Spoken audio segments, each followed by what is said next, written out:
30 million years ago, a monster roamed the landscape. Well, we're talking about one of the most ferocious animals that probably ever walked the earth. This was the biggest beast to live in North America since the dinosaurs.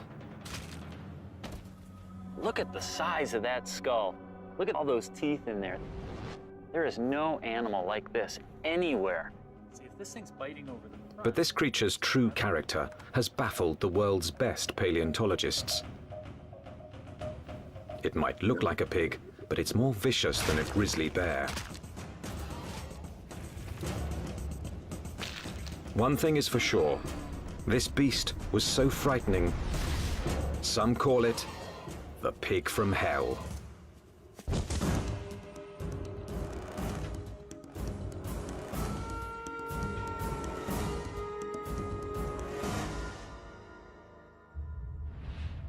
Prehistoric America, 30 million years ago, the dawn of the Oligocene epoch.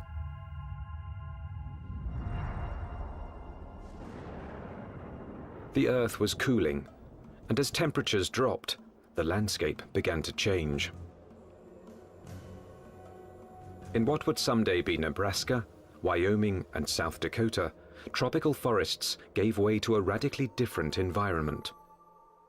As forests disappeared, animals had to adapt to a dangerous new world of wide open spaces with nowhere to hide. A world where there was only one way to survive: run for your life. Camels become adapted for open country, horses become adapted for open country, and you have to be able to escape your predators by being fast runners. As prey animals became harder to catch, predators also had to change. In this arms race, it took speed and jaw power to stave off starvation. There were nimravids, cat-like creatures with saber teeth, which could kill with one quick bite. And the fearsome Hyaenodon with its lethal jaws.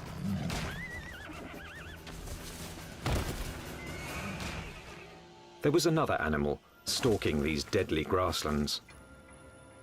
Scientists call it the entelodont. More than a meter at the shoulder, weighing in at 270 kilos, entelodont was the Oligocene's #1 menace. Entelodonts, I mean, they were really bad-looking animals that only a mother could love.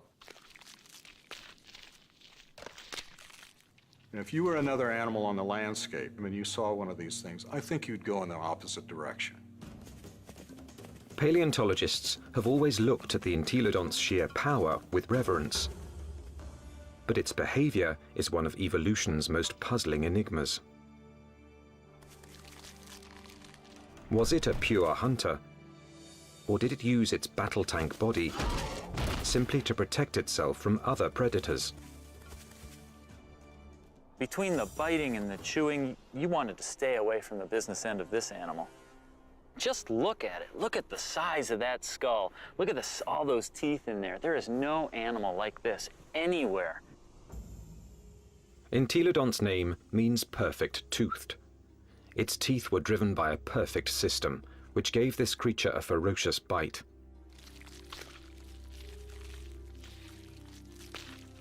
Its jaw power came from two massive cheekbones that leveraged the muscles and supercharged them, driving the deadliest jaws of its time.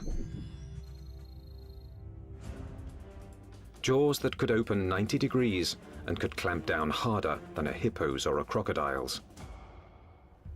This beast was bioengineered to bite. But what it was eating and why remains a mystery. Entelodonts have no modern relatives, no modern close relatives. So it makes it a challenge for a paleontologist to figure out how they made their living.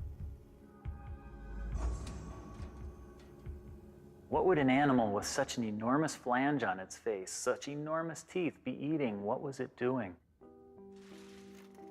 Entelodont fossils first caught the attention of scientists in the 1850s. They decided it was a bear-like creature. But then grooves in the teeth suggested that entelodonts were digging for plant roots, meaning that they literally ate like pigs. Today, scientific analysis has confirmed that the entelodont's closest living relative is the pig. But while this creature has some pig-like features, scientists have struggled to place it in any one category. In many ways, they're analogous to pigs, but they're also analogous to bears. They're also analogous to hyenas. Nobody's thought about these animals before. And there's no animal alive today that is a direct comparison to entelodonts. The lifestyle of entelodonts has provided paleontologists with difficult questions. A new generation of scientists is looking at the entelodont to determine why this plant-eating animal had teeth like a carnivore. Entelodont jaws held 4 different kinds of teeth: canines, incisors, premolars, and molars at the back. The back molars were ideal for grinding vegetation, but it's hard to imagine that the entelodonts would have needed such lethal canines and incisors just to grab plants. Then, in 1993, a discovery suggested that entelodonts were chewing on much more than plant roots. We've got a set of vertebrae here. You can see the neural spines are evident. For over 15 years, this quarry site in the badlands of South Dakota provided paleontologists with a multitude of fossils from the animals that shared entelodont's world. There it is. First time out in 33 million years, huh? 30 million years ago, this place was a watering hole crowded with rhinos, camels, and early horses.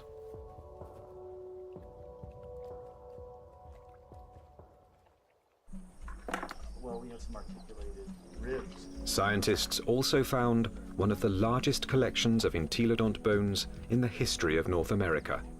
So many that they dubbed the site the Big Pig Dig. Fossil hunters also found the prehistoric equivalent of fingerprints. Entelodont teeth marks all over the bones of the biggest and fastest animals of its time. Well, these represent bite scars along the dorsal margin of this rhinoceros skull. Well, what could make these marks? If we take an entelodont skull, we see that the premolars are widely spaced apart. So when we lay that over the top here, lo and behold, they're matching up quite well, suggesting that this animal is at least a likely candidate for biting through the top of the skull of this rhinoceros. The dig presented key evidence that entelodonts didn't just eat plants, suggesting that they were less like modern pigs and more like fearsome prehistoric predators.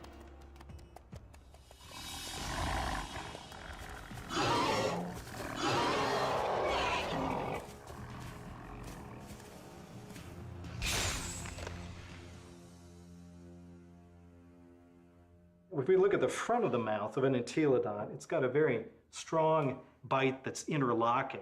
The teeth come together like that. The tips of the teeth don't touch each other, so it's not really specialized for cropping vegetation. In addition to interlocking, the front teeth angle slightly forward, giving entelodonts the ability to grab and nip, something plant eaters don't need, but meat eaters do.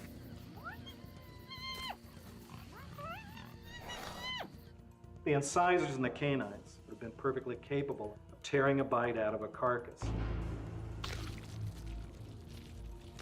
But dentition isn't the only reason paleontologists believe the entelodont was a dedicated carnivore. Under Wyoming's rugged terrain, scientists are finding more and more bones bearing the signature of entelodont's powerful jaws.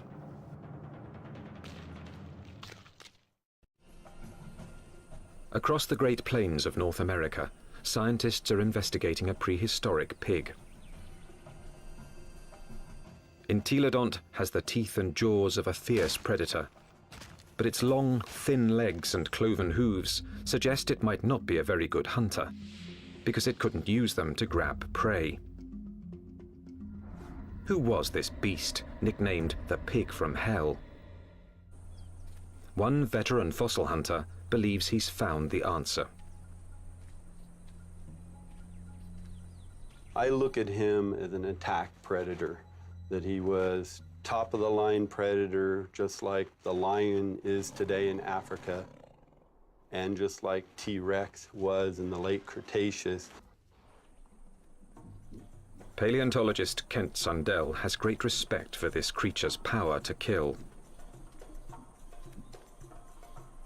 At Wyoming's White River Formation, he's found what he thinks is ultimate proof of its hunting prowess. 25 million years ago, this was a flat plain near a river where horses, camels, and rhinos gathered to drink.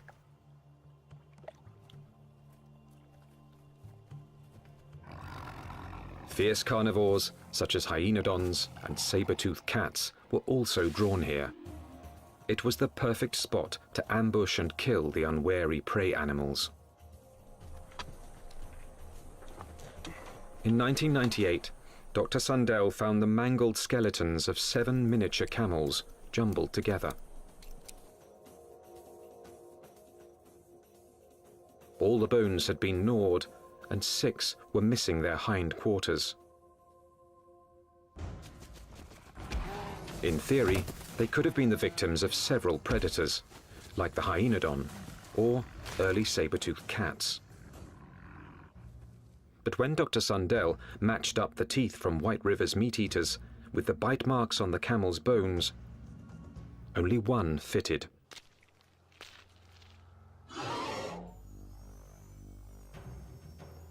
Bite marks alone don't prove these camels were killed by an entelodont, but where the bite marks are might be a clue. On the camels, I showed they were bitten in the back of the skull and at the top of the neck. He gets next to that prey and he tries to get a punctured wound through the cranium. Dr. Sundell believes this is the mark of a true predator, which kills before it eats. And hundreds of miles away, in Ohio, there's more evidence that entelodonts could have hunted. Evidence from a scientific journey no one's ever taken before. Inside an entelodont's 30-million-year-old head.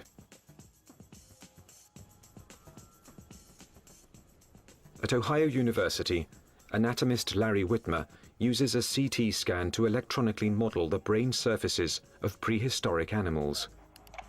When he modeled his first entelodont brain, he noticed something unusual. This animal's eye sockets face right back out at us. What that tells us is that this animal almost certainly had binocular vision, meaning the visual fields overlapped, which allowed them to have some depth perception. Larry Whitmer believes entelodont's eyes help to identify it as a predator. There's a decent chance that this animal has binocular vision as a predatory adaptation, to actually spot prey and actually judge their distances, which you might actually expect an ambush predator to have. So it could actually jump at the right speed and the right distance in order to capture its prey.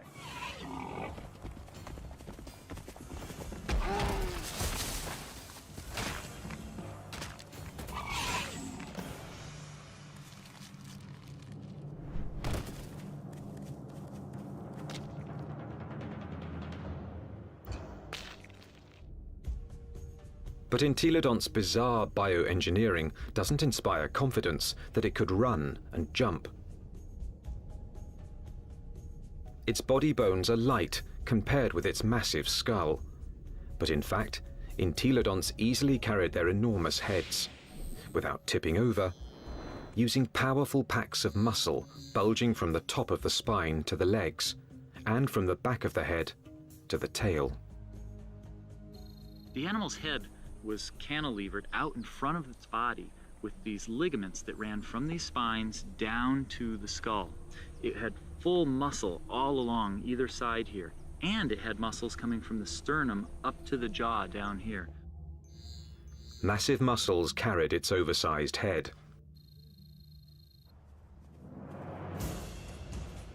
But to bring down a camel, it would also have to run fast. And that's when the entelodont's agile, lightweight body may have paid off. There's just one problem. When a predator catches its prey, it relies on its claws to grab it and bring it down.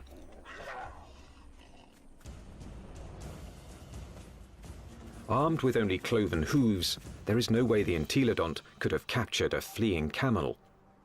Or is there? It must have been doing something right, because there's compelling evidence that plenty of large mammals ended up as an entelodont's lunch. Well, it looks like there's a lot of bones coming out along here, and right here we have a really large limb bone. And we found evidence that entelodonts have bitten into all sorts of bones, including rhinoceros bones. They've been biting into camels. We found evidence that they were biting into the long bones of rhinos. Well, the bite marks that we see are these two. This would be... Kent Sundell believes White River's camel skulls reveal how a cloven-hooved predator captured its prey. He runs up, he gets next to that other prey, and he tries to get a punctured wound through the cranium or into the very back of the neck. And then the long snout said, I move around. Entelodont expert Scott Foss disagrees with Kent Sundell's scenario. Where I can get close enough to. I doubt an entelodont used its teeth in order to capture other prey. It probably used its larger bulk and ability to accelerate to just run into the animal, knock it over.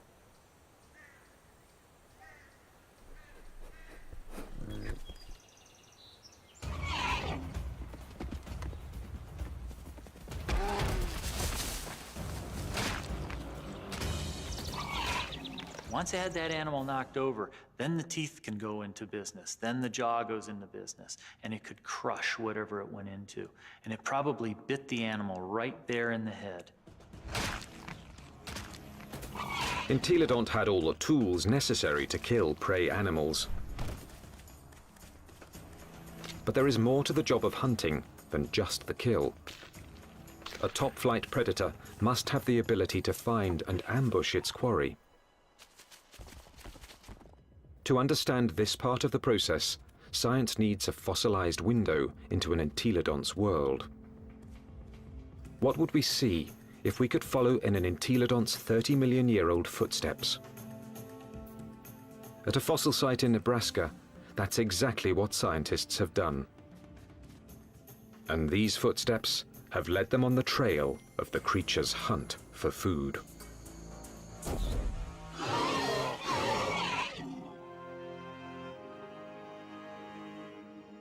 Northwest Nebraska, home to Toadstool Geologic Park, one of America's more remote tourist destinations, and a treasure trove for anyone fascinated by life's ancient past.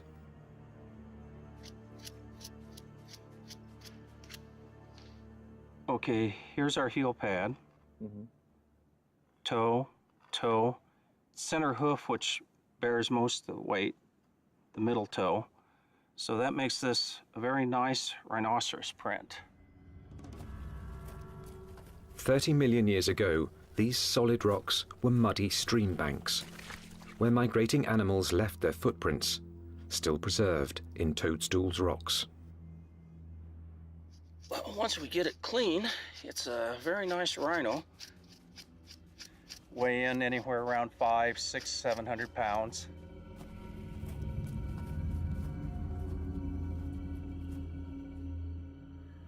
Dave Nixon has spent over 25 years analyzing the fossilized animal tracks of Toadstool Park. So on the first slabs over there. He pours water on 30-million-year-old tracks to make them more visible. He can then interpret the animal's behavior. And he's walking at a deliberate pace, but not excited until he gets to this point.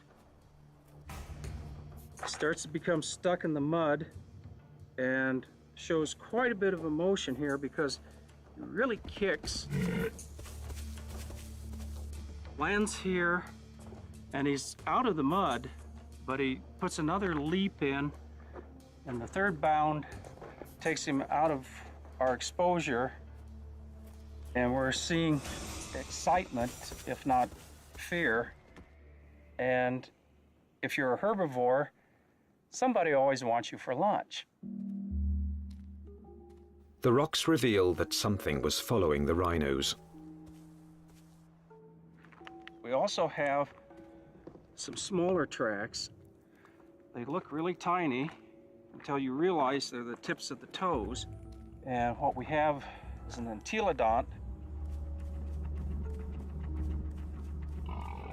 The entelodont tracks at Toadstool Park give experts like Dave Nixon an unparalleled opportunity to understand how these creatures might have hunted. Because on that day, 30 million years ago, entelodonts weren't the only animals following the rhinos. And we have a set of carnivore tracks over here. These are smaller, and there are some claw marks on the inside. And we have another set right here. That carnivore may have been a hyenodon. 30 million years ago, hyenodon was one of the top carnivores in North America. Its powerful jaws could pin down any prey animal. Then its razor-like teeth would finish the kill. But it also had the patience to track the prey over long distances. The carnivores are following the herd animals who go through first and fairly close. They'd be relatively on the heels of the group.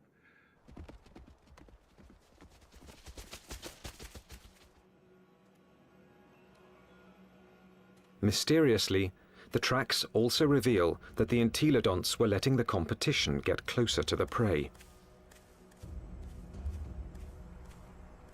They're following the main herd, but they're not as close in time. Why would a hungry entelodont on the trail of a meal allow another predator to rush in for the kill? The answer may lie in the most puzzling evidence of all. What's interesting, the rhinos are going that way, and the entelodonts are running at about a 45-degree angle to the rhino trail. Zigzagging seems a strange path to take if the hyenodon was closing in on the prey. But some experts believe entelodonts might have had a very good reason to zigzag. A reason revealed by a CAT scan. When anatomist Larry Whitmer modeled the surface of an entelodont's brain, one exceptionally large nerve cluster got his attention. The size of these things right here. And what these are nerves that are actually bringing sensory information in from the snout. This was no bloodhound, but it still had a very respectable sense of smell, and this smelling apparatus here certainly would have been well adapted to pick up the smell of a carcass. And that could explain why the Toadstool Park entelodont zigzagged while following the rhinos and hyenodon. Zigzagging could have helped its nose track the smell of a kill. It's searching. If, say, something's here or here, as you go around it, as the wind brought the scent to you, you'd be able to basically triangulate in on it and go find it. So if you were, the wind's from this direction and you're upwind, you'd miss it. But as you came this way, you'd be downwind and catch it, and you could double back.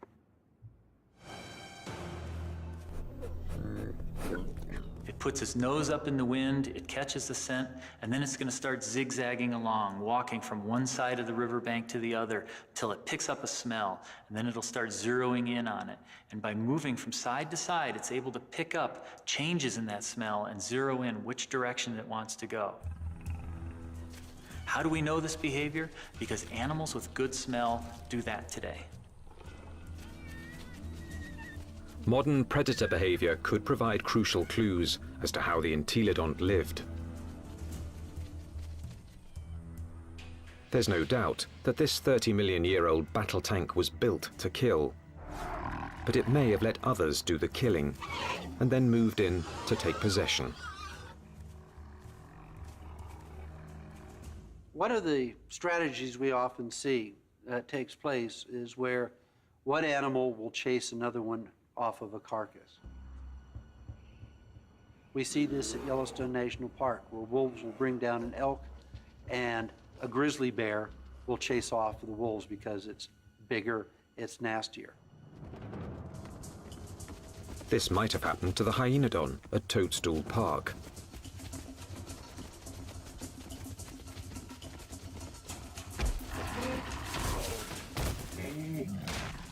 The hyenodon has run down and killed an exhausted rhino and is feasting on the carcass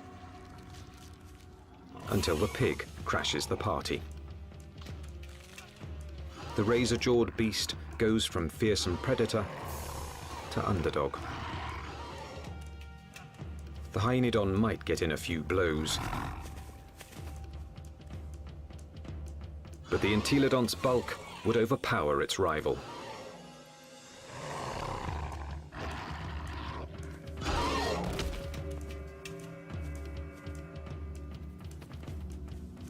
Entelodont had the tools to take any carcass it wanted.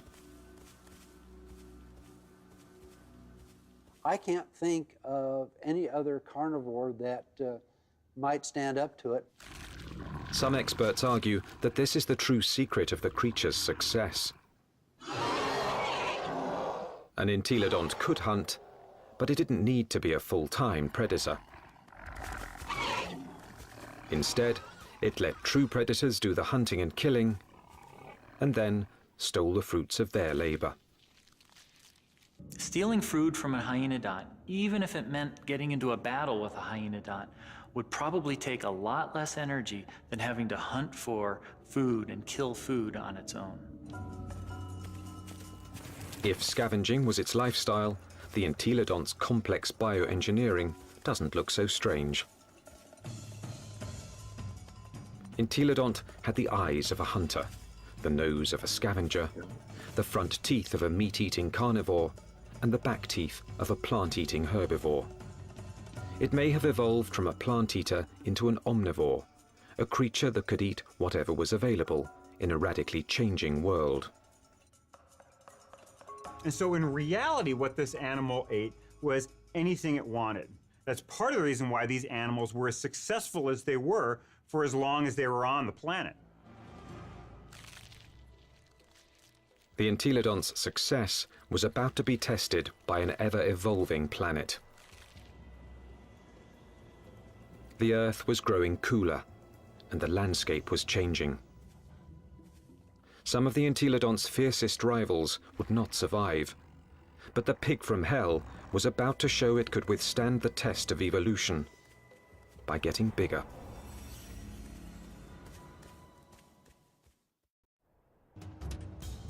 "25 million years ago, entelodont reigned supreme. It roamed the North American badlands, eating everything, fearing nothing, taking any food it wanted." Well, we're talking about the biggest, meanest animal that ever walked the badlands, and was one of the most ferocious animals that probably ever walked the earth. Nothing could stop the entelodont from dominating their world for millions of years to come. Nothing, that is, except planet Earth. 25 million years ago, the time known as the Miocene began. The Earth grew even colder, and once again, North America began to change. The trend towards drying, a more arid environment continued, and you see woodlands become less frequent, become more scattered, spotty, confined along rivers. So you're talking about an open grassland environment very similar to what we think of the Great Plains today. The fossil record reveals that as plant foods grew more scarce, mass extinctions began. Survival depended on traveling long distances to find something to eat. One of the selective factors that we see going on is animals becoming larger because it enables them to cover larger distances to find the food resources that they need to survive. And that meant that predators were confronted by a life or death problem. Now, the animals they hunted were bigger, faster, and much harder to kill. It's like an arms race. If the prey become much larger, they become too big for carnivores to handle, and so the carnivores have to get larger in order to be able to feed on these larger prey items. Some predators, such as Hyaenodon, couldn't meet the challenge. After 10 million years as North America's apex hunter, it disappeared from the fossil record, and that put Entelodon's survival on the line.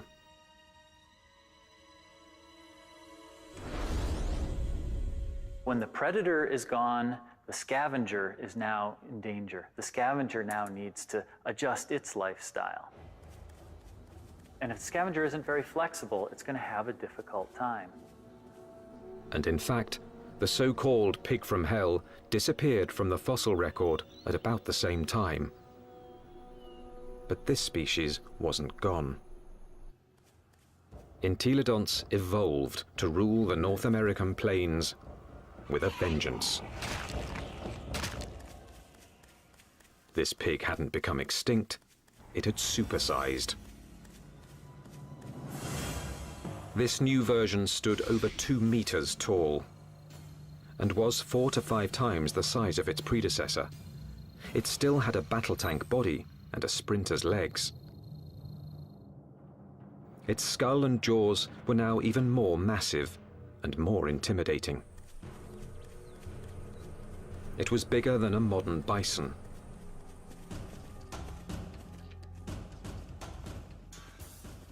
The experts call it Dinohyus, a name meaning terrible hog. Terrible enough to earn a nickname of its own, the Terminator Pig. Dinohyus. This is the monster of monsters. This is the beast of beasts. The skull alone is almost 1 meter long.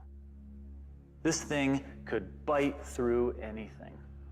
The canines are this big around. They're just an enormous animal. And what is it doing? The answer lies at Agate Springs, Nebraska, one of the few places in North America where Dinohyus fossils are found. 24 million years ago, this place was a watering hole, an oasis in the arid sea of grass.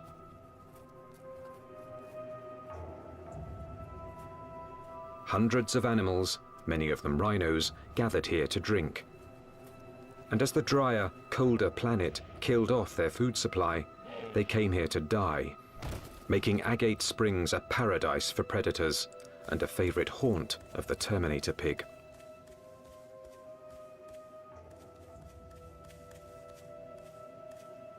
This thing was eating the big animals. We think that this guy was specializing on the large rhinos that lived at the time, on the Calicotheres that lived here at Agate Springs. This is a limb bone from a Calicothere, and in it we have a bunch of bite marks made by either a predator or a scavenger. The Entelodont premolar, one of the teeth you find just behind the canine, appears to match these holes very well. When its crushing jaws bit into some of the Miocine's biggest mammals, Dinohyus was chewing on more than meat.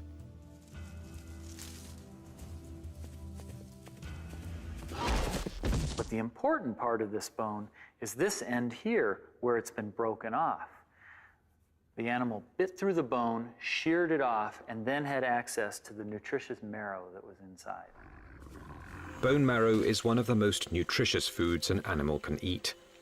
And in times of mass extinction, it would have been a prime source of nutrition. As the Miocene climate change killed off thousands, a diet from scavenged bone marrow may have allowed the Terminator pig to thrive. The long bones contain marrow which is good for several years after an animal dies, so think of it as canned fat that would be available during a drought. So the pigs could still find food after a massive die-off, even if they're looking at mostly skeletons. The Terminator pig was the pinnacle of entelodonts evolution. This beast had supersized to survive the Miocene's challenge. And it very nearly succeeded, but not quite. Because in this new world, survival would ultimately depend on a skill set even the Terminator pig didn't possess. 20 million years ago, a new monster predator arrived in North America. The bear dog.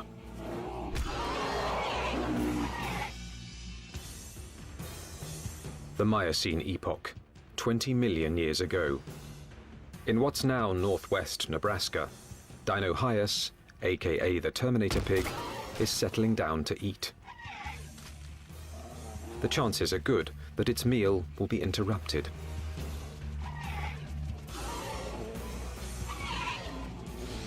With its huge size, it could handle just about any threat to its dinner. Except a threat it had never seen before: the bear dog. A recent arrival from Asia, this savage, bone-crushing beast wouldn't back down from any fight.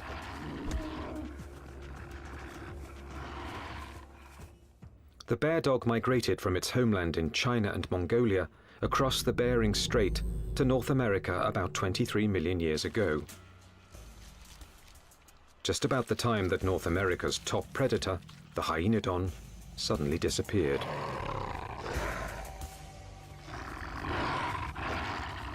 Scientists suspect that it wasn't a coincidence.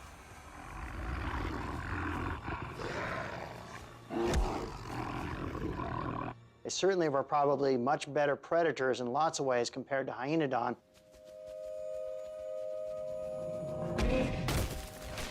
And so it's a reasonable expectation that they probably drove the last of Hyaenodon to extinction in North America. With Hyaenodons gone from North America, the bear dogs faced off with their only remaining competition, the Terminator pig. Dinohyus relied on its massive size and killing jaws, two advantages its ancestors had once deployed against Hyaenodon.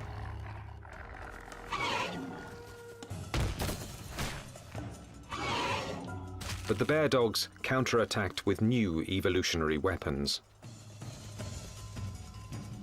Its first weapon was speed.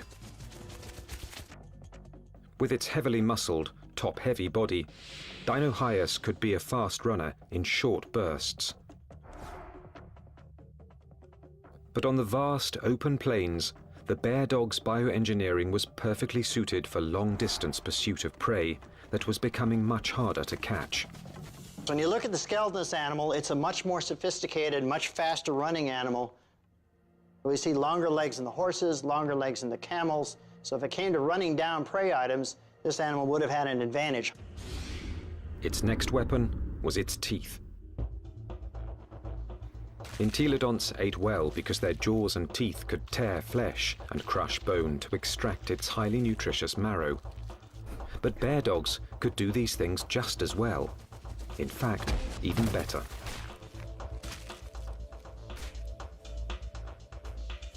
It's a great animal at biting bone, eating bone, crushing it.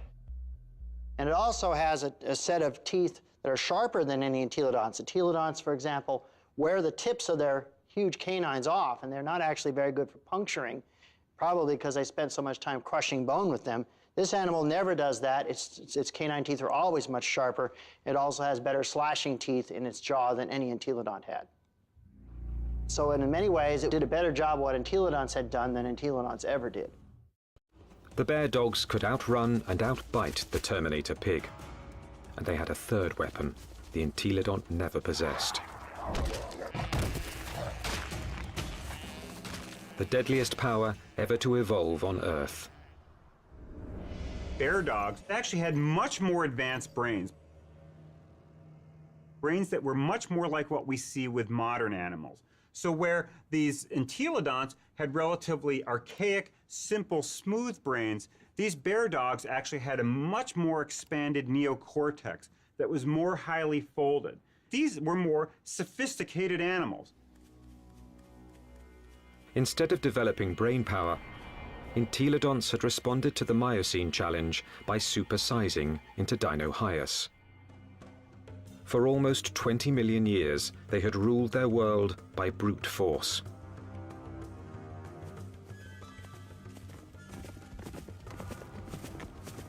But no more.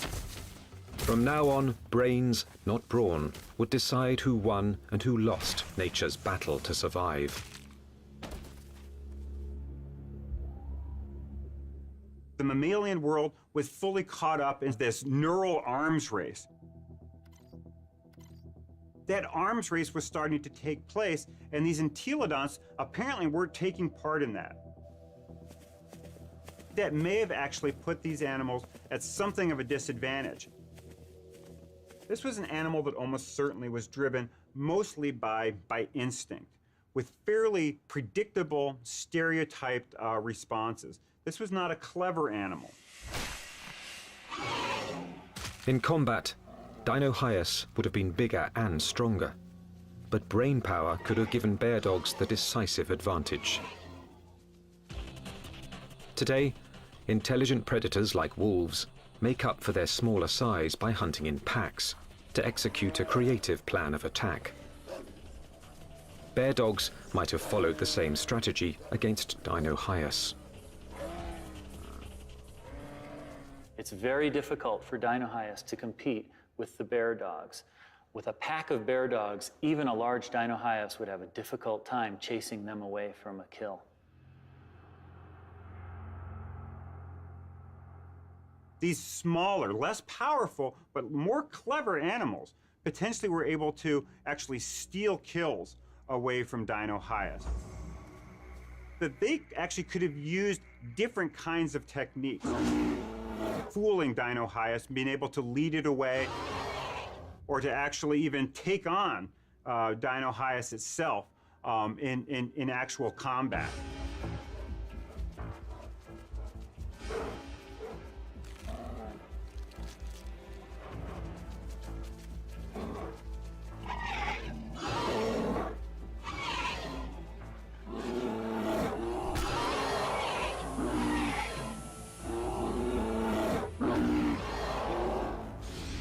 And so this is a more advanced animal in terms of its teeth, in terms of its speed, in terms of its overall body size, and especially in terms of its intelligence. This thing has a much larger brain for its body size than does any entelodont.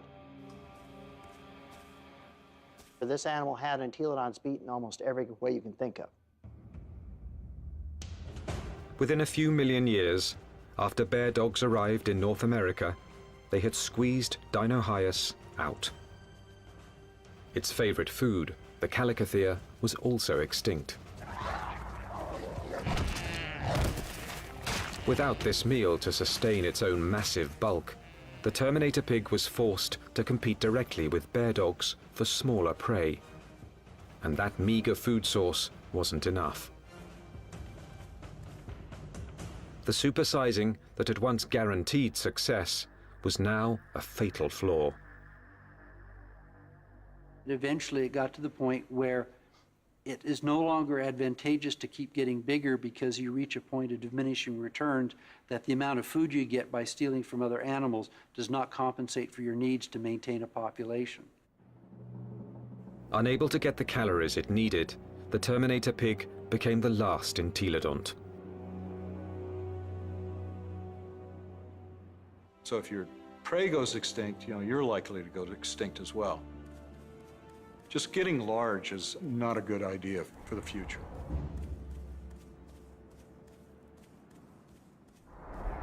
Despite its rapid demise, entelodont was an evolutionary success. It dominated its environment for nearly 20 million years. It had the ability and intelligence to either hunt, scavenge, or forage, allowing it to survive on any available food source. This behavior is now the norm for more modern omnivores, like bears and humans. And some think a bit of entelodont's predatory instinct still lives on. When I was a kid growing up on a farm, I was always told, don't fall down the pig pen, they'll eat you. But the entelodont's living legacy isn't what fascinates the experts. Science is unraveling its secrets. Nothing else quite like it has ever walked the earth.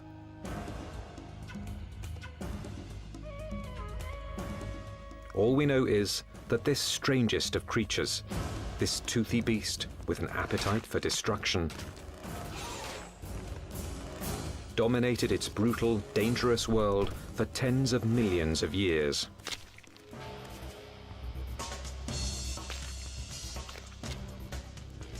A powerful tribute to the entelodont, perhaps the most unusual and the most mysterious of all prehistoric predators.